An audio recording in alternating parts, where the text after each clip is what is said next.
Hi guys, welcome back to our channel Advitha world. ఈరోజు మన video ఏంటంటే స్ట్రీట్ స్టైల్లో మైసూర్ బోండా ఎలా చేసుకోవాలో చూద్దాం. దీన్ని కొంతమంది మైసూర్ బజ్జీ అని కూడా అంటారు. ఈ విధంగా మైసూర్ బోండా చేశారంటే చాలా బాగుంటాయి.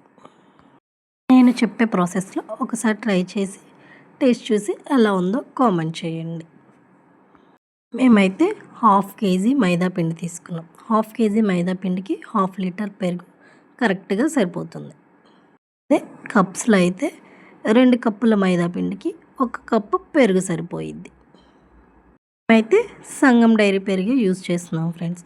మీ ఇంట్లో ఏ పెరుగు ఉంటే ఆ పెరుగైనా యూజ్ చేసుకోవచ్చు. ఇంకా పులిసిన పెరుగు అయితే ఇంకా చాలా టేస్టీగా ఉంటుంది. ఇలా పెరుగు మైదా తీసుకున్న తర్వాత రుచికి సరిపడినంత ఉప్పు వేసుకోవాలి.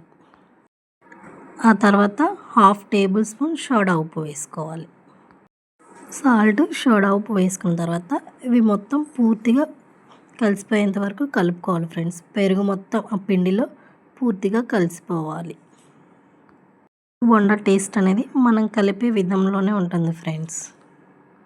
ఇలా పూర్తిగా కలిసిపోయిన తర్వాత ఇందులో కొంచెం వాటర్ పోసుకొని కలుపుకోవాలి. వాటర్ అనేది మరీ ఎక్కువ పట్టవు ఫ్రెండ్స్. ఒక 1/2 గ్లాస్ అయితే సరిపోతుంది.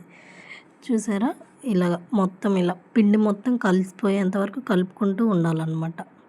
కలిపే విధం చూడండి ఒకసారి.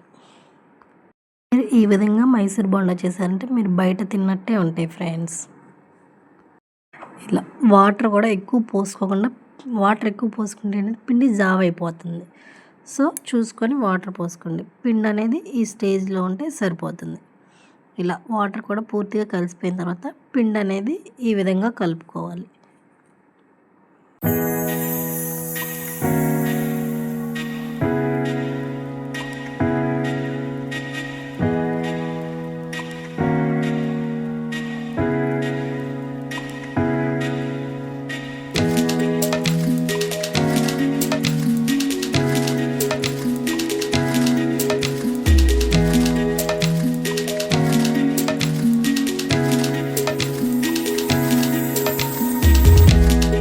చూసారు కదా, పిండి ఏ విధంగా కలపాలో.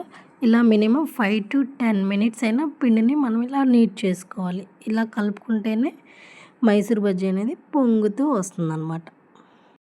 ఇలా మొత్తం పూర్తిగా కలిసిపోయిన తర్వాత దాని మీద కొంచెం ఒక 2 టేబుల్ స్పూన్స్ ఆయిల్ వేసుకొని మూత పెట్టుకొని ఒక 2 అవర్స్ అయినా ఈ పిండిని నాననివ్వాలి. ఈ పిండి ఎంత నానితే మైసూర్ బజ్జీ అంత టేస్టీగా ఉంటుంది ఫ్రెండ్స్. 2 అవర్స్ ఆర్ 3 అవర్స్ నానిన తర్వాత పొయ్యి మీద కళాయి పెట్టుకొని అందులో ఆయిల్ పోసుకోవాలి. ఆయిల్ హీట్ అయ్యేలోపు ఇందులో కొంచెం జీలకర్ర, అలాగే సన్నని ముక్కలుగా కట్ చేసుకున్న 2 ఉల్లిపాయలు, పచ్చిమిరపకాయలు వేసుకొని ఈ పిండిని మరొకసారి మొత్తం కలిసిపోయేంత వరకు కలుపుకోవాలి.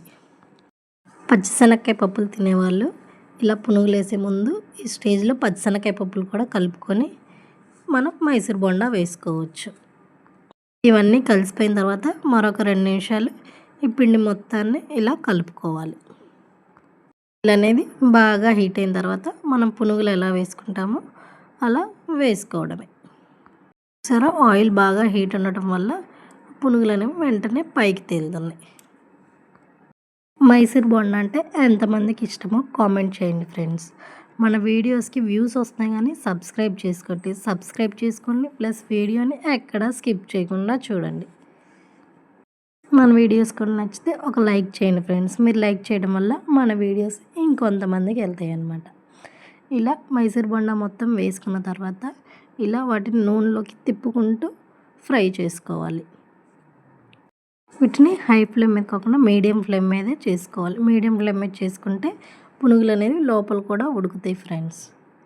ఇలాగా కలర్ చేంజ్ అయ్యేంత వరకు ఈ కలర్లోకి వస్తే సరిపోతుంది. కలర్లోకి వచ్చిన తర్వాత పునుగుల్ని మనం సర్వ్ చేసుకొని తినేయడమే. అలాగే మిగతా పిండిని మొత్తం ఈ విధంగా చేసుకుంటే చాలా టేస్టీగా ఉంటాయి. కాంబినేషన్ పల్లి కొబ్బరి చట్నీ అయితే చాలా బాగుంటాయి ఫ్రెండ్స్.